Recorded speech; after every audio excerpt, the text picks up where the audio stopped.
नमस्कार दोस्तों, आज की कहानी है माँ की मौत पर नहीं आया बड़ा बेटा।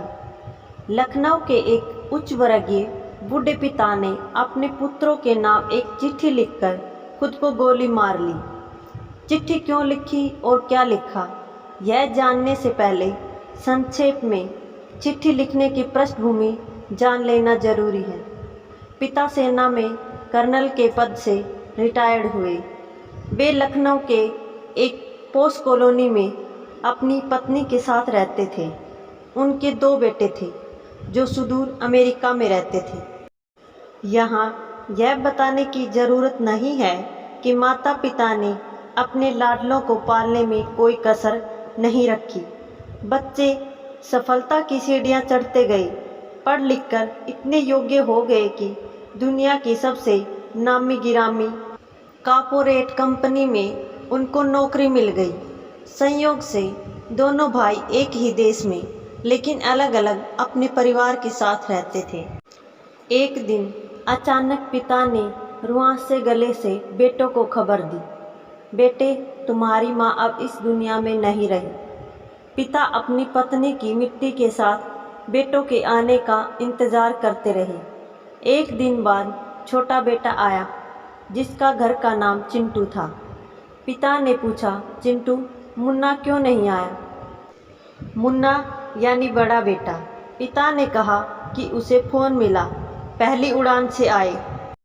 धर्मानुसार बड़े बेटे का आना सोच वृद्ध भोजी ने जिद सी पकड़ ली। छोटे बेटे के मुंह से एक सच निकल पड़ा। उसने पिता से कहा कि मुन्ना भैया ने कहा है कि माँ की मौत में तुम चले जाओ, पिताजी मरेंगे तो मैं चला जाऊंगा। कर्नल साहब कमरे के अंदर गए, खुद को कई बार संभाला, फिर उन्होंने चंद पंक्तियों का एक पत्र लिखा जो इस प्रकार था।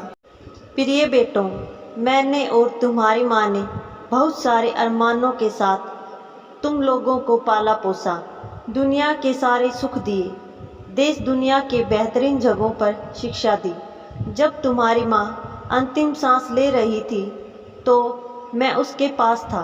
वह मरते समय तुम दोनों का चेहरा एक बार देखना चाहती थी और तुम दोनों को बाहों में भरकर चूमना चाहती थी। तुम लोग उसके लिए वही मासूम मुन्ना और चिंटू थे।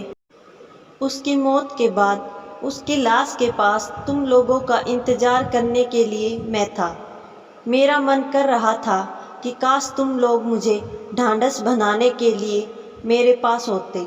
मेरी मौत के बाद मेरी लाश के पास तुम लोगों का इंतज़ार करने के लिए कोई नहीं होगा। सबसे बड़ी बात यह है कि मैं नहीं चाहता कि मेरी लाश निपटाने के लिए तुम्हारे बड़े भाई को आना पड़े। इसलिए सबसे अच्छा यह है कि अपनी माँ के साथ मुझे भी निपटा कर ही जाओ। मुझे जीने का कोई हक नहीं, क्योंकि जिस समाज ने मुझे जीवन भर धन के साथ सम्मान भी दिया, मैंने समाज को असभ्य नागरिक दिए। हाँ, अच्छा रहा कि हम अमेरिका जाकर नहीं बसे, सच्चाई दब जाती। मेरी अंतिम इच्छा है कि मेरे मेडल तथा फोटो बटालियन को लौटाए जाएं तथा घर का पैसा नौकरों में बांटा जाए। जमा पूंजी आधी वृद्ध सेवा केंद्र में तथा आधी सैनिक कल्याण में दी जाए। तुम्हारा पिता। कमरे से ठाई की आवाज़ आई। कर्नल साहब ने खुद को गोली मार ली। यह क्यों हुआ, किस कारण हुआ, कोई दोषी है या नहीं, मैं नहीं जानता। धन्यवाद दोस्तों। आपको हमारी कहानी कैसी लगी कृपया हमें कमेंट करके बताएं। हमारे चैनल को लाइक, शेयर और सब्सक्राइब जरूर करें।